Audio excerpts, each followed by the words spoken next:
Ça, c'est le signal de départ, ça. Le grand départ. C'est pas une musique d'extraterrestre, c'est une musique de terrestre extra.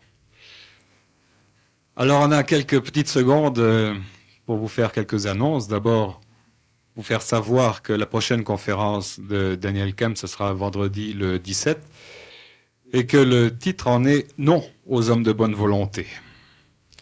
Qu'à l'achat du billet aujourd'hui pour cette prochaine conférence, vous pourrez avoir gratuitement la cassette de la première partie de ce présent entretien. Également que les noms des conférenciers du prochain symposium sont connus. Il s'agit de Roger Drolette, l'animateur sympathique de CKVL, Dominique Toupin, c'est une jeune femme, Daniel Ménard et Daniel Kemp. Ça, c'est le dimanche 26 janvier. C'est un symposium sur la conscience supramentale, rencontre avec des hommes nouveaux. Les billets sont disponibles également. Et ce soir, il va être question, en compagnie de notre ami Daniel Kemp, dont vous avez pu suivre les périples et les aventures sur les antennes de CKVL en compagnie de Roger Drolet, pour certains jusqu'à 5 heures du matin, de minuit jusqu'à 5 heures. Ça, c'est généralement dans la nuit du mercredi au jeudi. Or, ce soir, il est question du travail planétaire. Alors, je pense qu'il s'agit un peu de considérer les nations en tant que personnalités différentes. Vous savez que chaque nation a une certaine forme de personnalité. Quel est l'intercontact? Quelles sont les sources auxquelles on peut puiser en voyageant dans certains pays? Dans quel éther on peut se tremper? Et pour quelqu'un qui, comme Daniel Kemp, a entrepris de travailler à l'échelon planétaire, il n'y a pas de chômage, il n'y a pas de chômeur. Alors, on accueille sans plus tarder maintenant Monsieur Daniel Kemp. Alors Daniel, tu as entrepris de nous parler du travail planétaire. Est-ce qu'il y a un lien dans le titre de cette conférence avec ton récent voyage au Pérou et en Amazonie?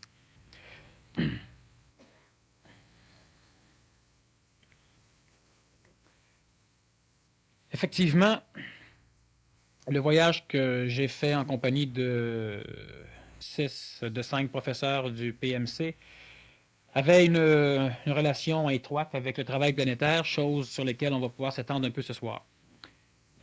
Ce soir, on peut parler du travail planétaire. Lors des dernières conférences, certaines personnes avaient posé des questions sur ce qu'on avait fait ou sur ce qu'on nous avait fait faire. Et chaque fois, je répondais que je ne pouvais pas en parler parce que ce n'était pas le temps. Le voyage étant intégré au maximum qu'il peut être intégré par les personnes qui l'ont fait, alors ce soir, on va pouvoir aborder différents mécanismes de ce voyage sans risquer de perturber l'intégration des événements par les personnes qui l'ont fait. Alors, oui. Pourquoi le Pérou à ce moment-là? On ne savait pas Pérou aller. Et puis, c'était donc tout désigné. Bon. Il faut comprendre et il faut apprendre. Il faut savoir des choses pour comprendre complètement les mécanismes qui régissent le travail de la planète. La majorité des êtres humains ont appris intellectuellement qu'ils vivaient sur une planète qu'on appelle la Terre, qui est approximativement ronde. Maintenant, peu d'entre vous ont réellement la conscience d'être sur une planète et d'être sur quelque chose de rond. Un jour, j'étais avec des scouts, des éclaireurs, dans un des parcs du Québec, au nord, dans les Laurentides, et on était sur le haut d'une immense montagne, près d'une espèce de grande faille, et le soleil allait se coucher. Et puis, l'un des jeunes me fait remarquer que le soleil va se coucher. Alors moi, je lui dis, ce qui est intéressant, c'est pas que le soleil se couche. Ce qu'il faut bien essayer de comprendre, alors c'est des éclaireurs, c'est d'entre 12, 13 et 14 ans, c'est que le soleil ne se couche pas et ne se lève pas.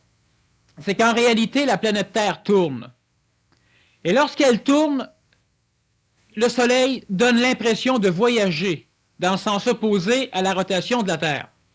Alors, ce qui fait que présentement, le soleil étant à l'ouest, en réalité, si on dit que le soleil est en haut, ou si on dit que le soleil est en face de la Terre, si le soleil est à l'ouest, c'est que l'être humain est complètement à l'opposé. Alors, il ne voit presque plus le soleil. Et d'ici peu, la Terre continuant à tourner, l'être humain se ramasse, disons, en dessous. En réalité, la Terre tourne dans ce sens-ci. Le soleil tend à disparaître. Si on place le soleil à l'endroit où est mon micro, J'explique ceci parce que, même si ça a l'air enfantin, c'est les choses enfantines, justement, qui souvent amènent ou devraient amener l'homme à ce genre de conscience. Si la Terre est le micro, je suis placé sur la planète Terre. Lorsque le Soleil va se lever, je vais apercevoir le Soleil. Et continuant à tourner, le Soleil arrive au midi. Continuant à tourner, le Soleil on dit qu'il se couche. On fait des tours continuels sur cette planète Terre à chaque journée. Et on fait des tours, la translation autour du Soleil, à chaque année. Et le Soleil lui-même tourne. Et dans cette voie lactée qui est notre galaxie, ça tourne aussi. Le travail planétaire se fait par des individus qui sont soit manipulés par des êtres qui ont une conscience planétaire, soit par ces êtres-là eux-mêmes. Qu'est-ce que chaque continent? Qu'est-ce que chaque nation? Pourquoi arrivons-nous à délimiter politiquement un territoire géographique et à mettre un drapeau pour pouvoir représenter l'égrégore même de la nation, c'est-à-dire la psychologie collective de la nation? Depuis que l'homme a entrevu la possibilité d'évoluer, c'est-à-dire de s'améliorer, il y a plusieurs formes d'évolution. Il y a l'évolution matérielle, il y a l'évolution psychologique, il y a l'évolution spirituelle. L'évolution matérielle, psychologique et spirituelle ont le même leitmotiv, le bonheur, la sécurité, la paix. Ou si vous préférez, la fuite des souffrances, la fuite de la guerre, la fuite de la douleur. L'homme doit arriver à cette conscience planétaire. Et tous les mécanismes de gestion de l'évolution des nations font en sorte que l'homme, individuellement et collectivement, arrive à sentir, à percevoir qu'il est un être planétaire, qu'il est l'habitant d'un vaisseau spatial, qu'il est dans l'espace. Non pas pour que l'être humain sache qu'il est petit, absolument pas. Pour que l'être humain prenne conscience du cadre dans lequel il évolue. En prenant conscience, il va arriver à contrôler ce cadre, comme on l'a fait avec la matière, et il va découvrir qu'il est beaucoup plus grand qu'il l'a toujours cru. La Terre. La planète Terre émet des courants d'énergie. Ésotériquement, on appelle cette énergie de l'énergie vitale d'ordre tellurique, c'est-à-dire terrestre. Par comparaison à l'énergie vitale d'ordre solaire, celle qui vient de l'extraterrestrialité planétaire, c'est-à-dire celle qui vient du Soleil, de d'autres planètes et de d'autres soleils, les énergies cosmiques. Cette énergie vitale terrestre, est-ce qu'elle existe? Alors ésotériquement, on sait que oui. Scientifiquement, on l'aborde. On parle d'un champ magnétique. L'énergie vitale est très similaire à un champ magnétique et l'énergie vitale de la planète Terre a des correspondances avec un champ magnétique tout en étant beaucoup plus puissant. Un champ magnétique, donc un champ d'attraction, un champ qui aime, qui attire. La boussole est attirée par ce champ d'énergie vitale, mais c'est une des plus faibles expressions des énergies telluriques planétaires. Chaque territoire, chaque continent, chaque géographie, donc chaque pays, émet une énergie vitale tellurique différente. Ce qui automatiquement fait qu'une personne qui vit dans un pays aura une conscience, aura une psychologie, aura même un corps physique différent qu'une autre personne qui vit dans un autre pays. Alors on peut voir apparaître des races.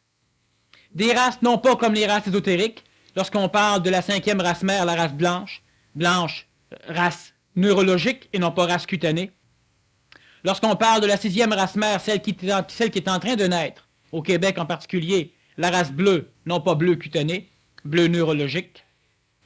Lorsque nous parlons des races telluriques, nous parlons des races comme les Mongols, les Chinois, les Japonais, les Canadiens et même les Québécois, les Français, les Anglais, les Argentins, les Péruviens, etc.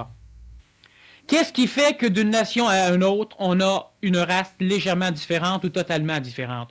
Qu'est-ce qui fait que l'Allemand est différent de l'Anglais? Qu'est-ce qui fait que le Jamaïcain est différent de l'Américain?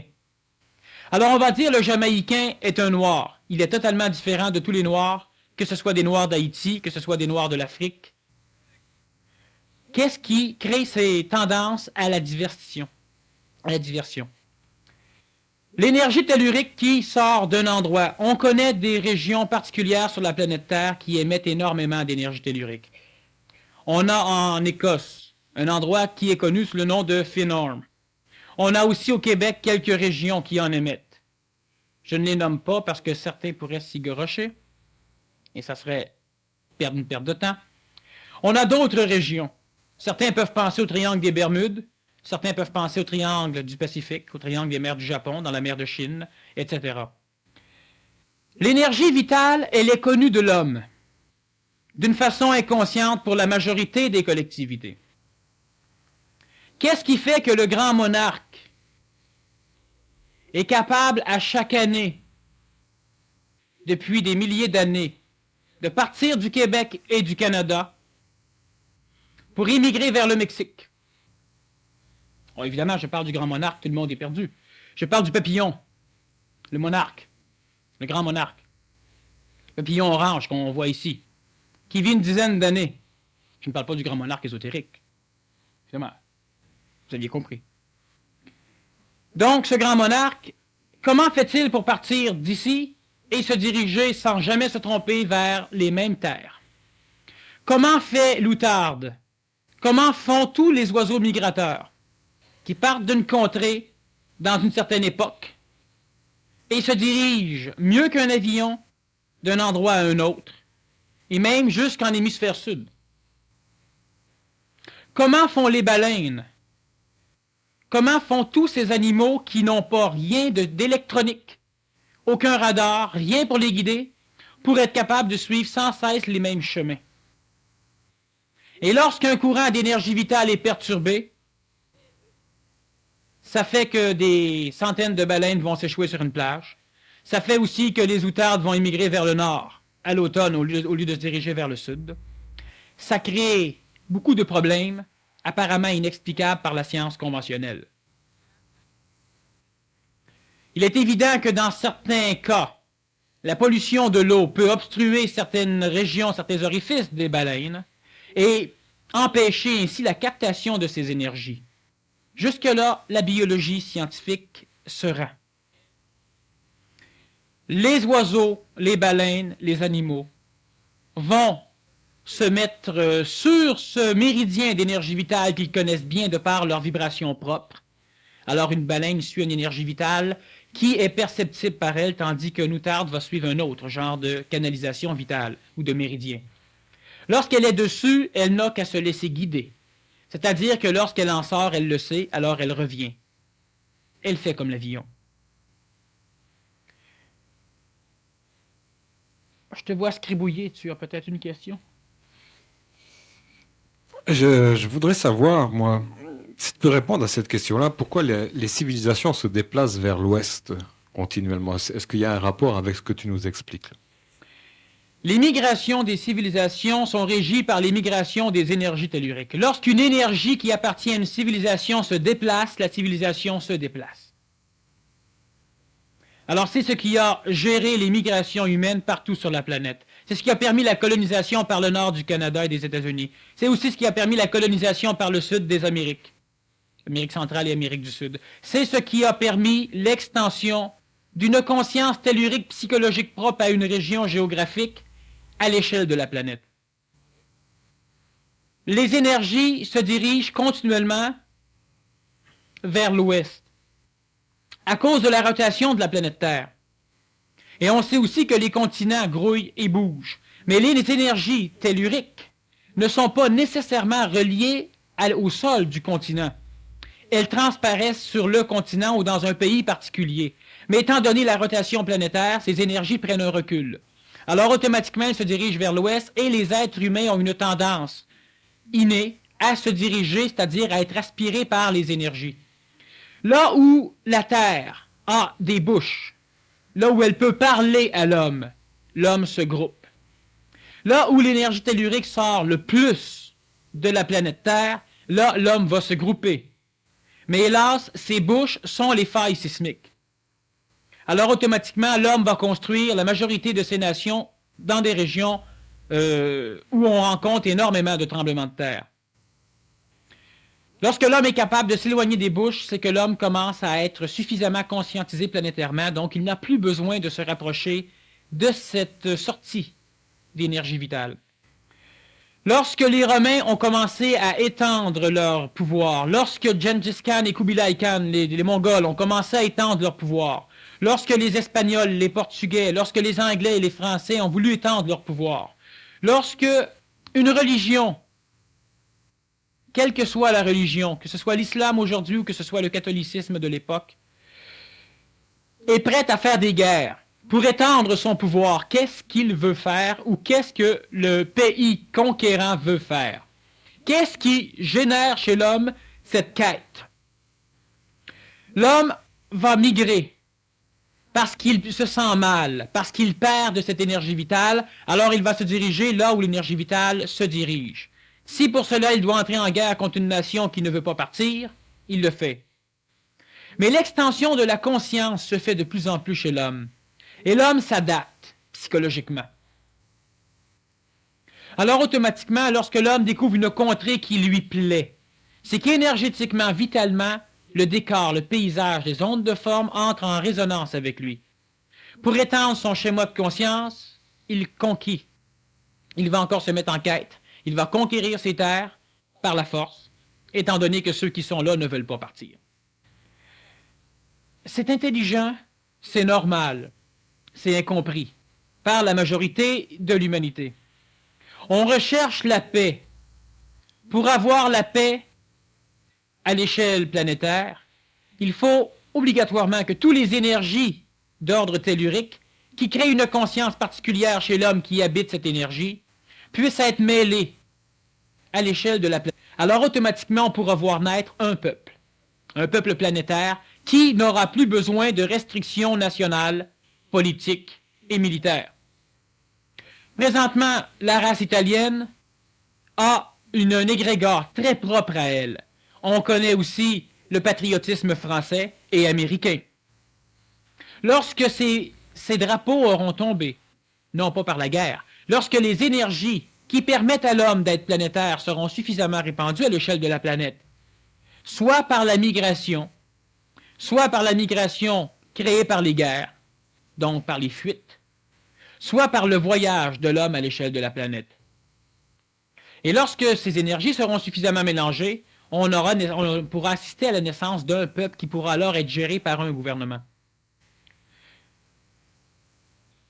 Et donc, si je comprends bien, il y a des pays qui sont plus ou moins dévitalisés et d'autres qui sont régénérés ou vitalisés. Et donc, les hommes, par affinité, se retrouvent sur ces territoires-là ou se sentent mus pour aller sur ces places-là, pour se revitaliser peut-être.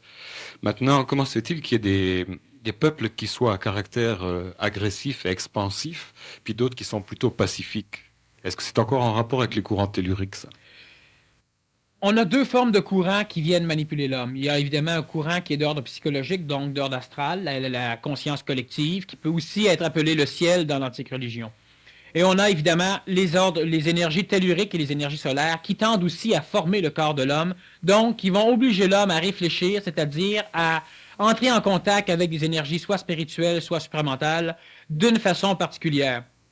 Lorsque une énergie vitale est d'ordre extrêmement basse au niveau de sa vibration, cela va générer des êtres humains qui seront aptes à conquérir d'autres formes d'énergie vitale parce qu'ils auront besoin d'énergie vitale plus évoluée, donc plus vibratoire, pour pouvoir arriver à comprendre ce qui leur arrive, donc à se rapprocher de ce que l'homme ancien appelle le bonheur. Tandis que les pays où une énergie vitale vibre hautement n'a pas besoin d'aller conquérir un pays où l'énergie vitale vibre bassement, parce que le conquérant, ils vont perdre en énergie, donc ils vont évoluer. C'est-à-dire qu'ils vont se diriger vers le malheur. Alors on a donc des races qui, de par leur géographie, vont se sentir confortables dans la guerre, tandis que d'autres races, de par leur géographie, vont se sentir confortables dans la paix. Au niveau des pays qui sont tout à fait désénergisés, on a entre autres l'Inde, on a tous les continents qui ont vu apparaître les races il y a quelques milliers d'années, pour ne pas parler de millions. Le continent le plus énergisé présentement, c'est le continent américain. les continents américains. Entre l'Amérique centrale, l'Amérique du Sud et l'Amérique du Nord, c'est l'Amérique du Nord qui est l'endroit le plus énergisé de la planète si on regarde l'ensemble du territoire. Au niveau de ce territoire, le Québec ésotérique est la région la plus énergisée de la planète Terre. Et dans le Québec ésotérique, on retrouve le Québec politique. Le Québec ésotérique est un territoire qui couvre presque la totalité du Québec politique en excluant les cantons de l'Est. Tout le fleuve Saint-Laurent, en descendant vers le sud, n'est pas sur le Québec ésotérique. Les 3/4 de l'Ontario, en excluant une partie du nord de l'Ontario, font partie du Québec ésotérique. Le Manitoba, la Saskatchewan et une partie de l'Alberta, ainsi que la grande partie des territoires du nord-ouest et quelques îles vers le nord. Là est la délimitation du Québec ésotérique. Et lorsque nous parlons du rôle du Québec, nous parlons de ce territoire. Nous ne parlons pas du Québec politique. La région la plus énergisée sur la planète est ce Québec, dont presque toute notre géographie politique fait partie.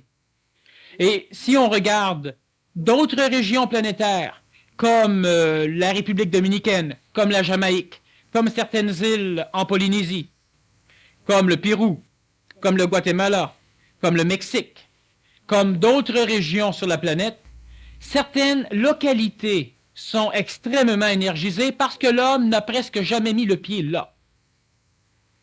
Tandis que où l'homme a vécu longtemps, les énergies telluriques ont presque toutes été absorbées par l'homme, et étant donné que les énergies telluriques continuent leur migration, ces peuples ne peuvent plus arriver à défendre leur religion, leurs idéologies, leur propre race.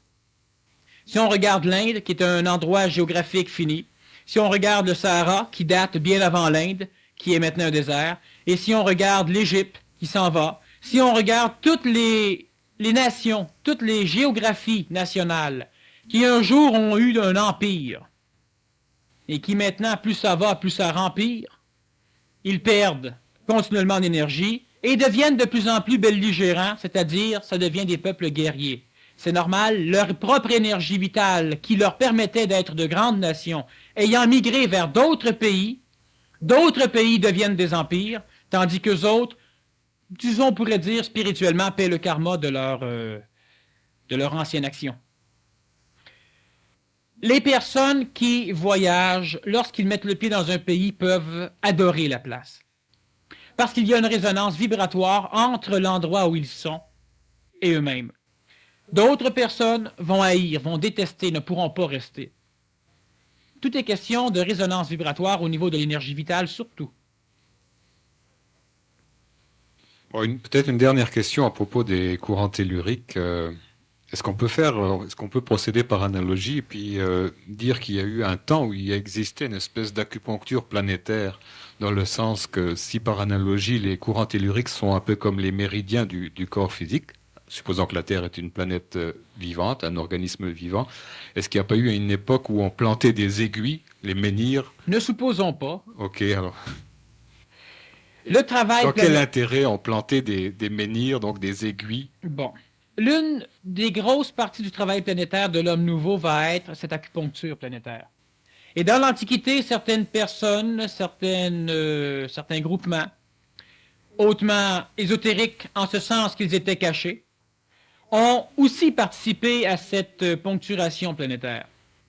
Alors on peut parler de certaines choses qu'on retrouve en Égypte, de certaines choses qu'on retrouve dans la mer du Diable, de certaines choses qu'on va retrouver aussi dans le Pacifique, et même au Québec, dans une région particulière du Québec, où on a justement travaillé, où on a poncturé, où on a obligé les méridiens à se restaurer ou à émettre plus rapidement des énergies, parce que soit que l'homme, par ses mécanismes, disons, je ne veux pas employer des mots trop puissants, disons juste sa stupidité de creuser des mines d'une façon inconsidérée, l'homme magane continuellement des méridiens minérales qui conduisent l'énergie vitale sous la planète Terre, libérant ici ces énergies dans l'air, ce qui va automatiquement opérer des transformations au niveau des psychologies raciales, au niveau aussi de la tellurie, que ce soit d'ordre marée motrice, les raz de marée, les tremblements de terre et ces choses-là, et même au niveau des températures. L'homme nouveau aura un travail planétaire à accomplir qui n'est pas une mission, en ce sens que lorsque l'homme décide d'accomplir une mission, lorsque l'homme se donne une mission, c'est que l'homme se prend tellement au sérieux et que l'ego se sent tellement flatté d'être l'un des uniques à devoir sauver l'humanité ou à devoir sauver les pauvres âmes faibles ou à devoir guérir, etc., qu'il perd complètement le lien entre les énergies supramentales ou les énergies intelligentes qui vont descendre et lui-même. Lorsque l'homme nouveau, lorsque l'homme transitif va commencer ce travail planétaire au niveau de l'acupuncture planétaire, il va lui aussi être obligé soit de creuser des mines dans des régions particulières, soit de construire des édifices qui pourront servir d'antenne dans des régions particulières. Alors soit qu'ils devront creuser pour empêcher une continuité au niveau d'une transmission énergétique, ou soit qu'ils vont creuser des antennes de façon à réénergiser une partie particulière de la planète Terre. Alors, dans l'Antiquité, on a des exemples à la tonne dans différents temps et dans différents endroits de cette acupuncture terrestre. Alors, les Égyptiens, c'était une acupuncture un peu plus sophistiquée que celle de l'époque de Karnak ou des menhirs, parce que les obélisques ressemblent beaucoup à une aiguille. Ce sont des aiguilles, des antennes, disons, qui dans cette région attiraient une énergie, soit cosmique, soit solaire, et en même temps, elle attirait une énergie tellurique pour la simple raison que l'énergie tellurique est attirée par l'énergie solaire et vice-versa. Alors, si on a plus d'énergie solaire dans une région, on a donc plus d'énergie tellurique. Et si on a plus d'énergie tellurique, on a plus d'énergie solaire, ce qui accentue encore le retour d'énergie tellurique, ce qui aussi va vider la contrée voisine. Donc, on s'en est déjà servi aussi dans l'Antiquité pour épuiser un peuple, pour détruire un peuple. Et en même temps, évidemment, on bénéficie d'une façon radicale de cette énergie que l'on accumule. Mais les lois n'étant pas tous connues, lorsque cette énergie migre, retourne vers l'endroit où on l'avait puisée, le peuple conquis, épuisé, retrouve sa force, tandis que le conquérant perd sa force, et là, c'est l'inverse, le karma, la loi d'action-réaction, la loi de rétribution, disons, se met en marche. Alors des hommes comme Napoléon devaient intuiter ce genre de phénomène s'ils ne le connaissaient pas, parce qu'il a bien été raflé, volé il a quelques essayé obélisques. De ramener, oui. Il en a ramené un à Paris. Puis j'ai eu la grande surprise de voir dernièrement dans le Vieux-Montréal un obélisque qui venait d'être érigé. Je ne sais pas si tu as vu ça. Oui. C'est-à-dire que non, j'ai pas vu l'obélisque, mais disons que ce qui, dans nos régions, sert le plus au niveau des énergies, ce sont les gratte-ciels. Et c'est pourquoi New York, Los Angeles, Hong Kong et différentes autres grandes villes, lorsqu'on a commencé à ériger des gratte-ciels, ces villes ont été connues immédiatement à l'échelle de la planète pour la simple raison que les affaires se traitaient là, que les choses se passaient là, que c'était des régions énergétiques incroyables pour justement la traite d'affaires matérielles, spirituelles, de tout ordre. Alors aujourd'hui, évidemment, les gratte-ciels pullulants sur la planète, les énergies ne sont plus canalisées d'une façon inconsciente ou consciente, bénéfique. Il semble que tout le courant de développement spirituel, je dis bien de développement spirituel, se soit déplacé vers l'ouest, vers la Californie, plus particulièrement San Francisco, Los Angeles, etc. Exactement. Et après ça, où est-ce qu'on va aller s'établir dans le Pacifique? Tu poses des questions, bon, alors je vais répondre quand même. Les énergies spirituelles qui présentement voyagent à l'échelle de la planète se dirigent vers Los Angeles, vers San Francisco, et on peut prendre l'annuaire téléphonique de Los Angeles et découvrir 72 pages complètes de sectes. San Francisco, c'est un peu la même chose. Et au niveau du Québec, ce sont les cantons de l'Est qui vont ramasser les plus grandes parties de l'énergie spirituelle planétaire, qui est une énergie vitale d'ordre assez haut. Et évidemment, une énergie astrale d'ordre très haut, donc d'énergie astrale spirituelle. Tandis que le Québec, les Laurentides entre autres, vont expulser ce genre d'énergie vers le sud et vers l'ouest, vers Los Angeles, vers les cantons de l'Est, vers San Francisco. Et évidemment, la côte américaine sera là l'endroit, l'antenne terminale de la migration des énergies spirituelles. Ça n'ira pas plus loin à l'ouest. Je fais juste référence à une tradition ésotérique qui affirme que le prochain continent à surgir des eaux verrait le jour en plein Pacifique. L'antique Lémurie va ressortir. Mais les énergies d'ordre spirituel reliées à l'énergie vitale n'iront pas sur ce continent.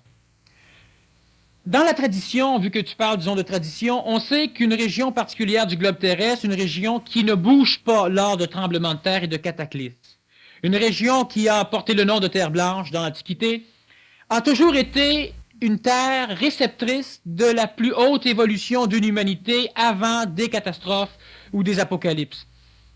Lorsque un tremblement de terre majeur, lorsque, disons, un apocalypse, pour employer un terme qui est très apprécié de l'homme ancien, lorsqu'un apocalypse était senti, cela se sent vitalement. L'homme perçoit des choses. Et sa psychologie peut l'interpréter, peut le colorer, peut transformer ça en prophétie ou autre chose. Mais l'homme le sait. L'animal le sait évidemment avant l'homme. Un jour, j'étais au Guatemala, dans une petite de Coatepeke sur la côte du Pacifique. Et vers 4 heures du soir, les chiens ont commencé à être nerveux, les oiseaux aussi, les poules, les cochons. Alors automatiquement, le peuple, connaissant cette perception d'énergie tellurique, de l'énergie du sol des animaux, le peuple ont pensé que ce serait peut-être préférable de coucher dehors cette nuit-là. Évidemment, les personnes sérieuses ont couché en dedans, dont moi-même. Et dans la nuit, j'étais réveillé parce que mon lit se promenait. Alors, pendant 2-3 secondes, j'ai cherché voir quel genre d'entité essayait de me posséder. Et j'ai su que c'était le sol qui tremblait. Alors, on avait donc un tremblement de terre qui était approximativement de 4,5 dans la région où j'étais. C'était juste suffisant pour faire vibrer les choses. Mais quand on dort, ça réveille bizarrement. Alors, je trouve ça extrêmement plaisant. Les animaux détectent l'énergie vitale. Plus facilement que l'homme, ils vont la conscientiser. Inconsciemment, donc ils vont en avoir peur. Ils savent quelque chose de pas normal. Lorsque l'homme perçoit ces énergies vitales à l'échelle de la planète, prenons l'exemple des Romanichels, l'exemple de plusieurs autres peuples qui se promènent en caravane, des peuples qui adorent changer de nation, qui adorent changer de pays. Les Romanichels, ça n'existe plus. Pour la simple raison que l'énergie tellurique qui les faisait voyager avant, parce qu'ils étaient beaucoup plus sensibles aux migrations d'énergie que l'homme normal, alors ils se promenaient continuellement dedans leur roulotte, les gitans et ce genre de personnages. Et lorsque l'énergie vitale instruisait les Romanichels de quelque chose de pas correct, ils s'en allaient. Et quelques semaines, quelques mois après leur départ, une malédiction tombait sur l'endroit. Alors, soit que c'était la tuberculose au niveau des vaches, soit que c'était un incendie, soit que c'était une migration de sauterelles. Tout ce qui est vital regarde la vie. Alors, on disait, les Romanichels ont jeté un sort. Ils se sont sauvés. Alors, les Gitans ne jetaient pas de sort comme ça. Mais c'est évidemment ce que l'homme ancien percevait. Lorsqu'à l'échelle planétaire, ce genre de mécanisme s'opère, les hommes migrent. Les hommes migrent vers un endroit et les êtres les plus conscientisés se retrouvent tous sur le même territoire. Ce territoire qui est un territoire immuable, qui porte aussi le nom de bouclier, parce qu'il protège. Et ce territoire, pour le grand malheur des Québécois, c'est le Québec ésotérique, qui est aussi connu sous le nom de bouclier canadien. Lorsque les continents bougent, lorsque les continents s'enfoncent et naissent, les personnes les plus conscientisées sont toujours attirées inconsciemment vers ce territoire. Et là, va se passer des choses, les choses vont bouger, et par la suite, les énergies telluriques vont encore commencer leur migration, et les êtres qui ont vécu sur ce bouclier vont recommencer à repeupler la Terre. Alors, lorsqu'on parle de tradition, donc, je viens de vous expliquer une parcelle de la tradition ésotérique. Et lorsque tu parles du continent qui va reparaître, évidemment, il va reparaître, non pas demain matin, disons après-demain, et ce ne seront pas des énergies spirituelles qui vont migrer vers l'ouest, ce seront cette fois-ci des énergies d'ordre mental ou supramental. L'énergie spirituelle va terminer sa migration sur la côte ouest des États-Unis, tandis que l'énergie supramentale au niveau collectif va naître surtout au niveau du Québec ésotérique. Pourquoi as-tu dit tout à l'heure, pour le grand malheur des Québécois, que ce bouclier... Parce que les Québécois se sentent tellement médiocres que lorsqu'on dit que c'est où ce qu'ils sont que ça va se passer, ils préféreraient que ce soit en France, aux Indes, au Bangladesh, mais pas au Québec. Nul n'est prophète en son pays. Exactement.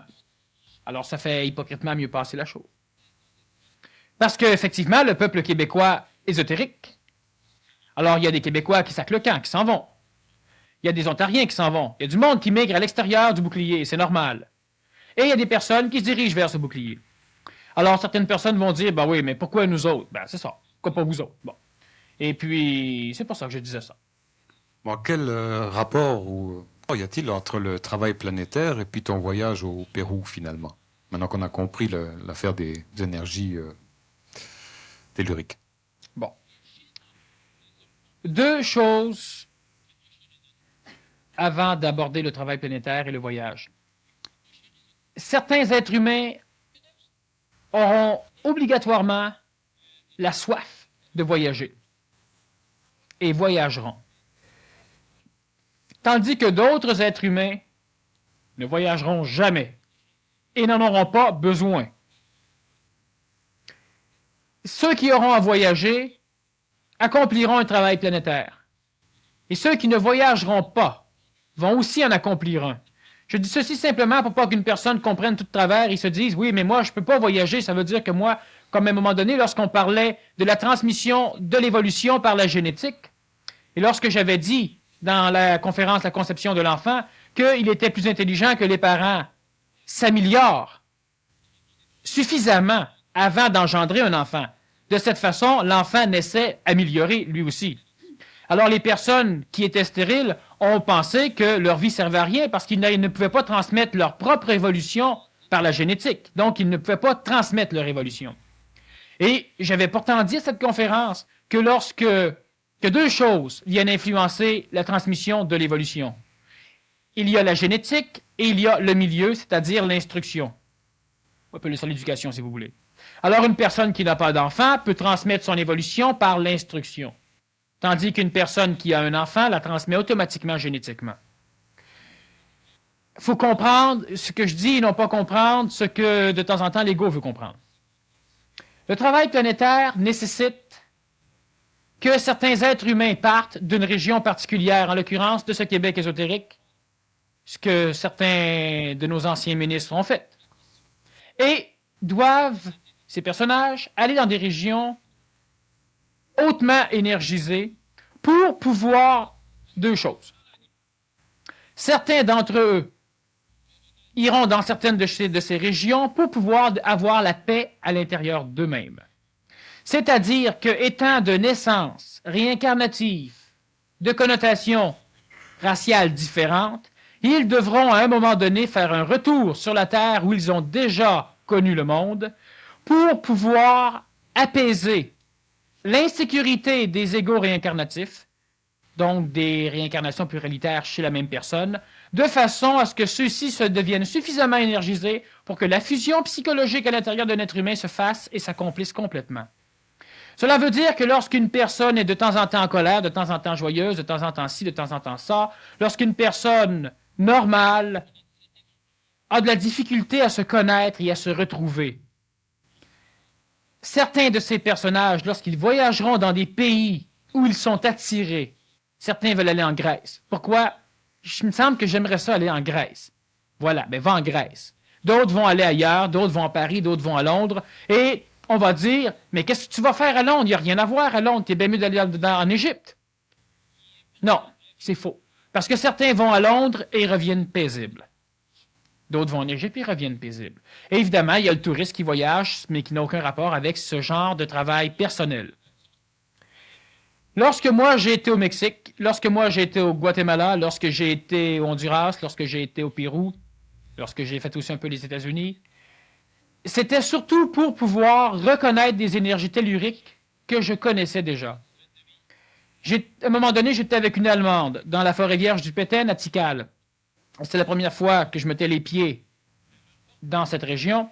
Et à un moment donné, d'ailleurs j'étais assez jeune, je commençais simplement à découvrir des mécanismes bizarres chez l'homme. Et lorsque j'ai vu une montagne, j'étais sûr que c'était une pyramide. J'en ai traversé un sentier que je reconnaissais. On a monté la montagne et rendu en haut, il y avait une plateforme de pierre et de l'autre côté, il y avait des marches. C'était une pyramide, totalement découverte, c'est-à-dire que les archéologues l'avaient nettoyée. Certaines personnes vont dans des pays et reconnaissent des choses. Alors ils vont dire, est-ce que c'est parce que j'ai vécu là dans une autre vie? Oui et non. Parce que n'oubliez pas que la réincarnation chez vous vient aussi de la génétique. Parce que vous êtes de toute façon biologiquement tous vos parents et vos ancêtres. Il Vous êtes un peu psychologiquement tous vos parents et vos ancêtres, et c'est là que se fait la réincarnation dans l'être humain. Vous ressemblez à votre grand-père, c'est normal. Vous avez la même face ou le même caractère cochon de votre arrière-grand-mère, c'est normal. Vous aimez tel genre de place et vous avez l'impression d'être chez vous quelque part, c'est normal. Et lorsque l'homme a le goût de voyager, il doit voyager. Le Pérou, comme d'autres régions planétaires, sont des trous au niveau de l'énergie de l'astral planétaire. Donc, ce sont des réservoirs pour des énergies différentes. Énergies différentes que dans l'antique religion, on appelait l'énergie du Saint-Esprit ou de l'Esprit Saint, l'esprit non coloré, qu'ésotériquement nous appelons l'énergie supramentale, le premier palier d'expression de l'esprit chez l'homme, de l'esprit non coloré, tandis que la psychologie et l'intellect font partie de l'esprit coloré, de l'âme de l'homme, l'âme planétaire comme de l'âme individuelle. Lorsque vous allez dans certaines de ces régions et que vous avez une affinité éthérique, c'est-à-dire une affinité vitale d'ordre solaire, d'ordre supramental, ces énergies vont réussir à fusionner les derniers vestiges de l'ego chez l'homme qui font en sorte que l'homme, dans son évolution, lutte contre lui-même. Vous avez sans doute tous remarqué que continuellement vous étiez en lutte contre vous-même. Vous vouliez faire quelque chose et vous ne le faisiez pas. Vous pensiez le faire, vous n'étiez pas sûr. Vous manquez d'énergie, vous manquez de pep. Et puis après ça, vous vous remarquiez que vous n'aviez toujours pas fait et vous commenciez encore à lutter contre vous. Certains mécanismes de ces voyages permettent à ces égos de se fusionner pour créer un être humain psychologique qui va enfin cesser de s'entretuer. Lorsque beaucoup d'humains auront voyagé à l'échelle de la planète, ils auront traîné avec eux leur propre énergie vitale de la région d'où ils partent et ils l'auront mélangée avec celle des régions où ils vont. Les guerres ont opéré ce mécanisme. Les voyages d'aujourd'hui, le tourisme et tout ce genre de choses opèrent ce mécanisme, ce qui fait que lentement, progressivement, on a encore des résistances majeures au niveau des plans belligérants, au niveau des pays qui sont maintenant en perte d'énergie vitale, les pays qui aujourd'hui vont vouloir transmettre le terrorisme à l'échelle de la planète. Il faut comprendre aussi que le terrorisme a une autre fonction, celle de forcer les pays européens à se regrouper et à s'allier, parce que sinon les pays européens ne s'allieront jamais, et le terrorisme en Europe va les forcer à s'allier contre le terrorisme, et ça va être une bonne chose. Toutes ces choses se font lentement malgré cette résistance et de plus en plus, le Français pense un peu comme l'Américain, comme le Britannique. De plus en plus, le Britannique pense comme le Canadien, comme le Péruvien. Je ne parle pas évidemment de la race descendante Inca, donc de l'Indien, je parle de ceux qui dirigent le pays. Et de plus en plus, ces psychologies s'intermêlent, ils se mélangent. Et c'est normal parce qu'on n'aboutira jamais à un être planétaire unique, c'est-à-dire à une nation planétaire, si continuellement on nourrit et on développe les égrégores, les égos nationaux, les égos politiques. Donc voyager, ça permet en quelque sorte de puiser à des éthers différents, puis aussi de liquider des mémoires du passé. Exactement. Puis c'est ça qui approche, donc, qui permet à l'être d'approcher de la fusion dont tu parles. Le fait qu'il liquide des mémoires. La fusion psychologique est la première fusion que l'homme va rencontrer bien avant la fusion supramentale, cela va de soi. Lorsque l'homme voyage, aujourd'hui, il va chercher dans d'autres pays les vestiges d'énergie. Et il va voir une ruine, par exemple. Et si la ruine n'est pas trop touristique, donc si la ruine n'a pas été suctionnée en énergie vitale par les touristes, la personne qui va dans cette ruine va sentir quelque chose. Elle va vibrer quelque chose.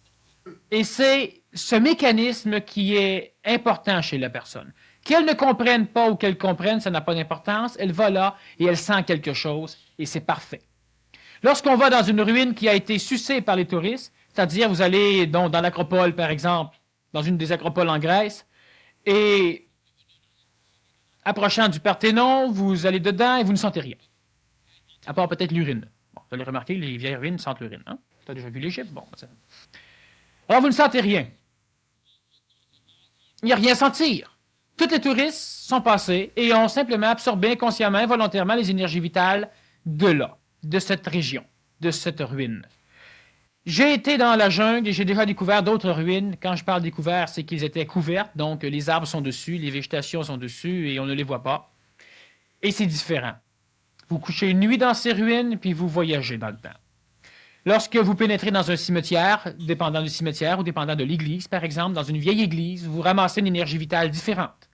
Et lorsque vous rentrez quelque part dans un lieu où des millions de personnes sont rentrées en touristes, même dans une vieille église, on ne sent plus rien.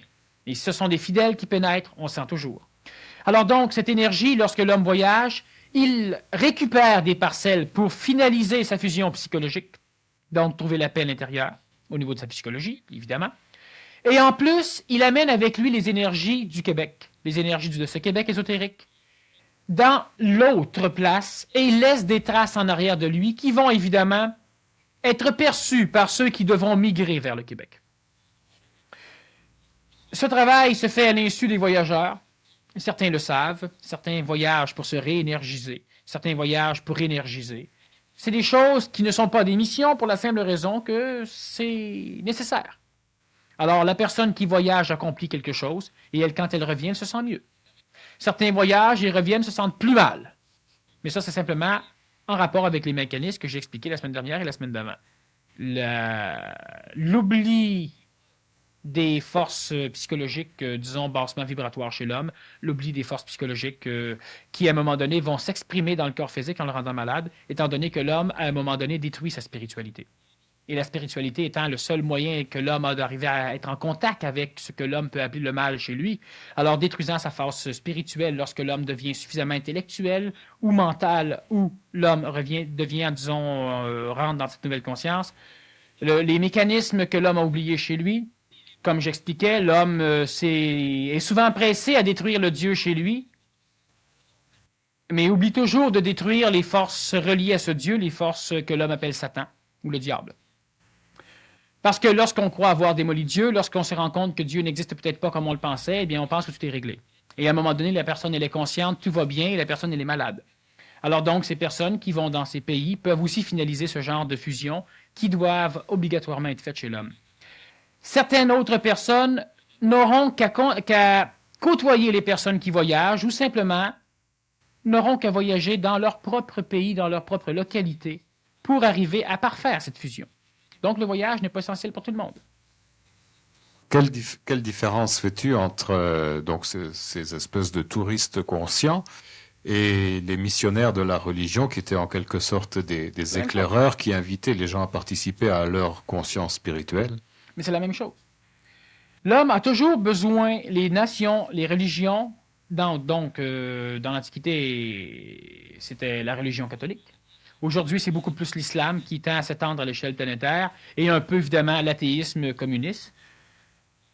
Les moines, les prêtres faisaient partie d'un processus d'invasion politique, donc militaire, qui n'était pas connu, évidemment, à l'époque. Alors, on envoyait toujours un peu les colons. Les colons échangeaient des babioles à caractère éthérique, donc à caractère religieux. Et lorsque les colons les pionniers avaient un peu défriché, on envoyait les missionnaires. Les missionnaires allaient là pour prendre possession au nom de Dieu. Et beaucoup savent de quel ordre est ce Dieu aujourd'hui. Alors, au nom de Dieu, on prenait possession de la terre, des énergies de la place, au nom du roi, au nom du peuple.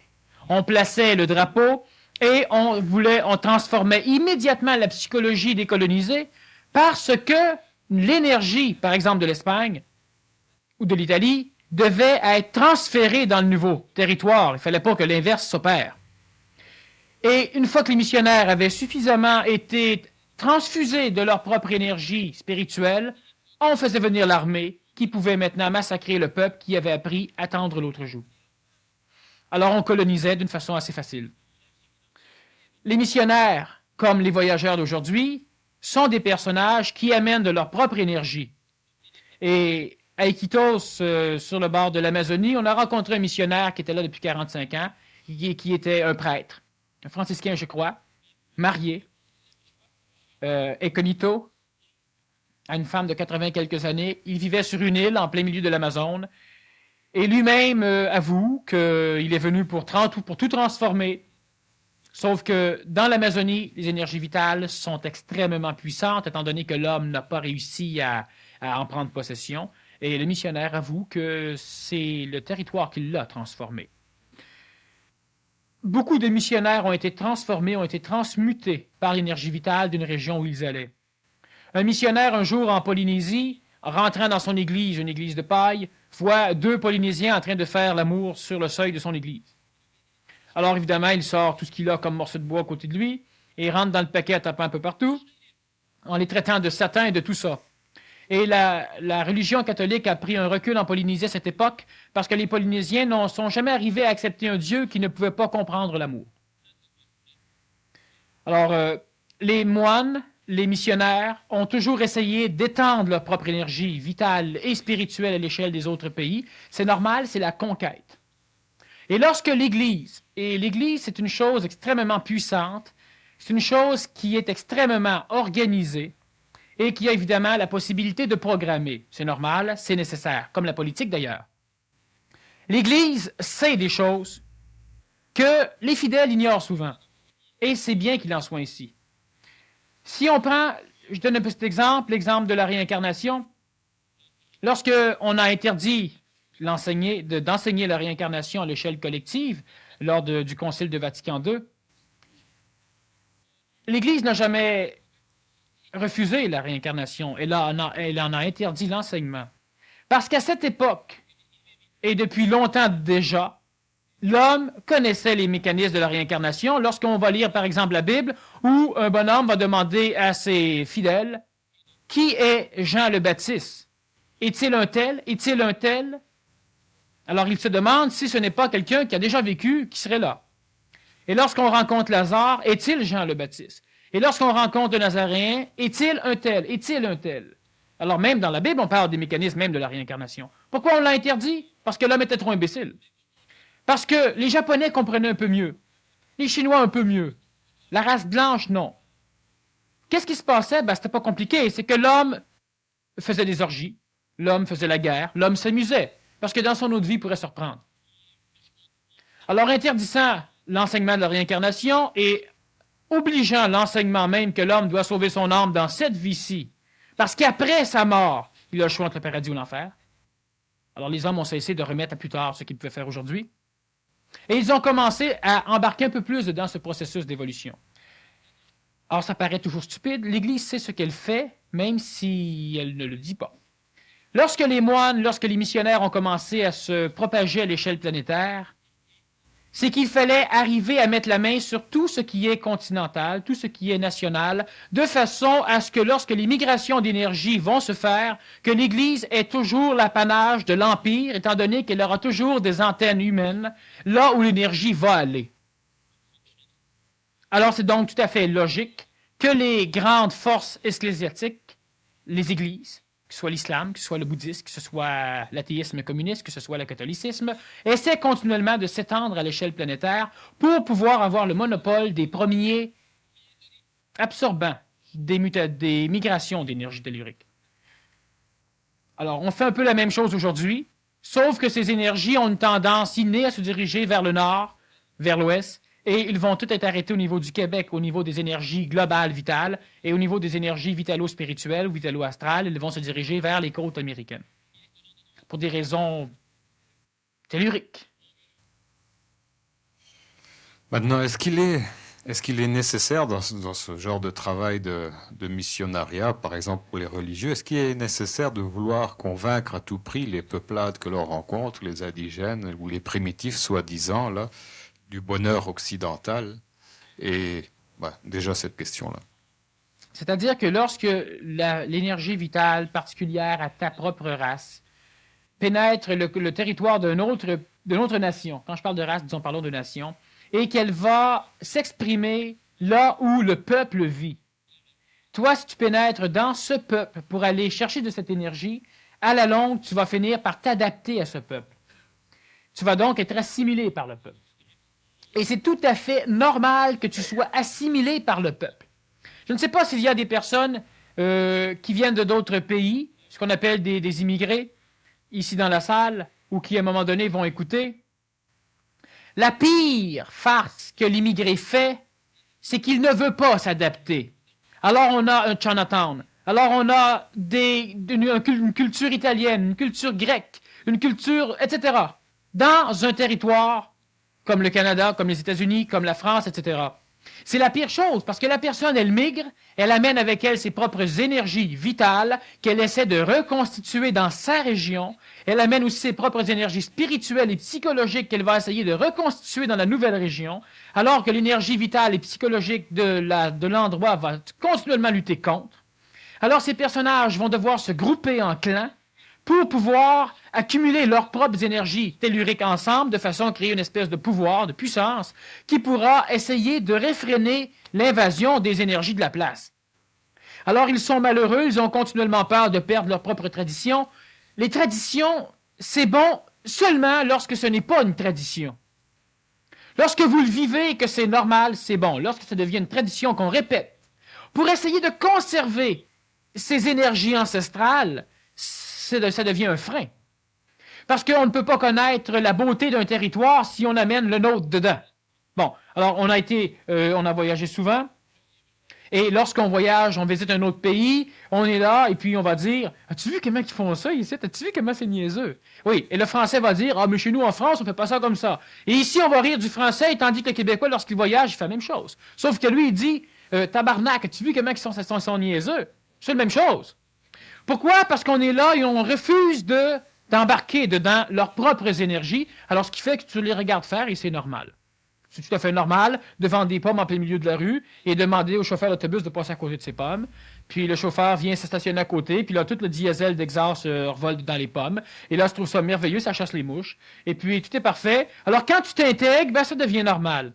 Et il se trouve que lorsque l'homme s'intègre convenablement, il peut manger aussi, il n'est pas malade. Et lorsque l'homme ne s'intègre pas, il mange et il est malade. On appelle ça la tourista, ou le va-vite. Il y en a beaucoup qui connaissent ça. Il y en a d'ailleurs qui l'attrapent une semaine avant de partir. Bon. Et ça, c'est fréquent. Pourquoi? Parce que déjà, ils luttent. Et qu'est-ce que c'est? La maladie, c'est d'ordre vital, surtout. Évidemment, la psychologie va interférer au niveau du plan vital, de la vie, ce qui va automatiquement s'exprimer par une maladie au niveau du corps physique. Ce qu'on appelle les maladies psychosomatiques. Lorsqu'une personne intègre totalement le pays, elle boit l'eau. On a bu de l'eau d'Iquitos, nous autres. Et puis, je vais vous dire franchement, il paraît que c'était pas recommandé. On a bu, on a mangé. On a mangé du singe, on a mangé du piranha, on a mangé des choses. Et on n'a pas été malade. Par contre, beaucoup d'autres touristes ne doivent pas manger ce genre de choses. Pourquoi? Parce que ce sont des touristes. Ils ne sont pas du peuple. Ils sont des étrangers. Et ils le resteront. Alors, lorsque un immigrant arrive ici, il doit oublier son pays. Il est dans une nouvelle force vitale, dans une nouvelle force psychologique, dans une nouvelle collectivité, et il doit s'y intégrer. Alors, automatiquement, c'est bon pour lui et c'est bon pour la collectivité. Mais lorsqu'on crée et lorsqu'on s'évertue à créer des régions où ces immigrants vont pouvoir se retrouver, ils ne se retrouvent jamais. Ils ne se retrouvent jamais. C'est comme de vous dire que la paix existe dans votre maison.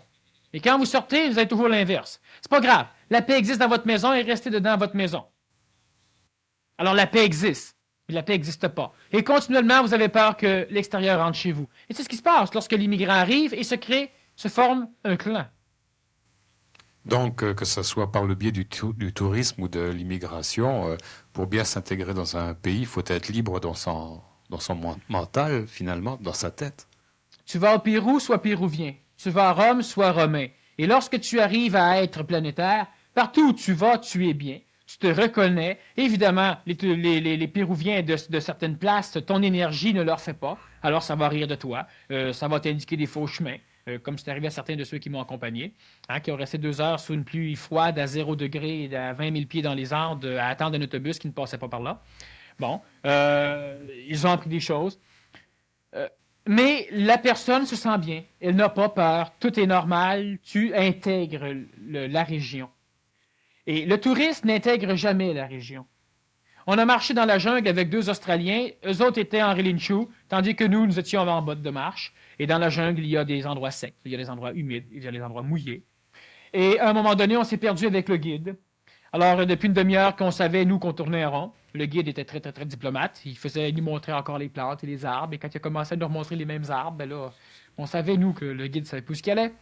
On avait des gourdes, on avait des choses pour boire. Les Australiens n'avaient rien. C'était une petite touriste, une petite visite avec un guide. Oui, mais c'est dans la jungle. Et à un moment donné, ben alors là, leurs pieds commençaient à enfler. On a traversé de l'eau. C'était très agréable pour nous. On leur a offert de l'eau à un moment donné parce qu'eux autres avaient soif. La première fois, ils ont refusé parce qu'ils ne voulaient pas boire après nos gourdes. La deuxième fois, ils ont accepté parce qu'ils étaient en train de se déshydrater complètement. Et 2 heures de marche après, le guide s'est retrouvé. Bon, alors c'est continuellement des mécanismes comme ça qui vont forcer le voyageur réel à s'intégrer, à connaître l'énergie. Alors lorsqu'il revient, il est en paix. Lorsqu'il voyage en essayant d'amener avec lui son égrégore québécois, par exemple, vu qu'on est au Québec, il ne peut pas connaître convenablement la place. Et lorsqu'il revient, ben, il a hâte de revenir. Il est juste de passage, il est en transit, le touriste. Et Moi, puis, je visiterais, mais je ne resterai pas. l'immigré et le réfugié politique, lui, c'est pas le choix. En fait, il est là, mais il n'y a pas demandé à être là. Bien souvent, c'est parce qu'il n'y avait pas le choix. Donc, c'est tout au niveau mental, dans la préparation, dans l'attitude, dans l'approche, que se fait la possibilité de bénéficier de ces énergies-là dont tu parles. Exactement. Lorsque vous allez voyager, intégrez-vous ou voyagez plus. Et lorsque des personnes viennent vous voir, traitez-les. Regardez ceci. On connaît par exemple des personnes qui sont noires. Et on a beaucoup de racisme à Montréal. Mais la majorité du racisme est créé par le noir sur le noir. Alors lorsqu'un noir va rentrer quelque part et qu'il va s'approcher d'une caisse, le caissier va dire « Excusez, mais en ligne comme tout le monde ». Alors le noir, il traite de raciste. Et ça, c'est fréquent. 2 personnes rentrent dans un taxi en même temps. Le premier qui donne son chemin